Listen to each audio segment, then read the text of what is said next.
যেখানে বাস করেন তার আশেপাশে কীরকম মানে আপনি দেখতে পাচ্ছেন এত সুন্দর একটা বাড়ি, যে বাড়িটা আগে দেখলেন আপনারা ওইটা ফ্ল্যাট হয়ে যাবে। চারিদিকে শুধু ফ্ল্যাট আর ফ্ল্যাট, তার মাঝেই এইসব চলছে। সকালে বাজারে গিয়েছিলাম, তারই সিন এটা দেখতে পাচ্ছেন আপনারা।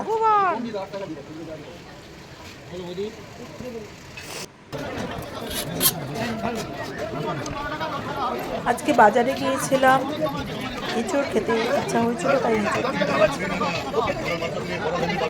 তো এঁচড় কিনলাম আর এই বাজারের দৃশ্যগুলো ক্যাপচার করলাম।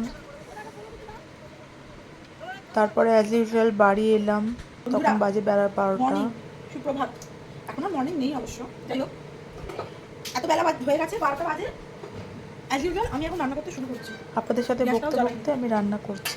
এবার কি জাদু মন্ত্র আমার তাতে। তারপরে এঁচড়টা সিদ্ধ করলাম, কেটে সিদ্ধ করে জল ঝরিয়ে রেখে দিয়েছি।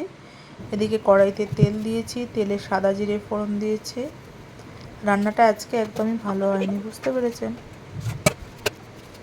আমি নিজে খেয়েছি, নিজেরই খুব একটা ভালো লাগে না। বিট্টু কিন্তু খুব ভালো বলেছে। যাই হোক,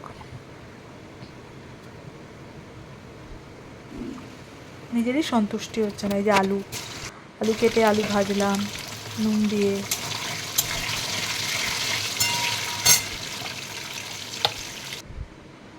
আর মশলা দিয়েছিলাম, আদা বাটা দিয়েছিলাম, জিরে গুঁড়ো দিয়েছি, ধনে গুঁড়ো দিয়েছি, হলুদ গুঁড়ো দিয়েছি, লঙ্কা গুঁড়ো দিয়েছি, গরম মশলা গুঁড়ো দিয়েছি, সব একসাথে করে বাটিতে একটা মিক্স করে রেখে দিয়েছিলাম।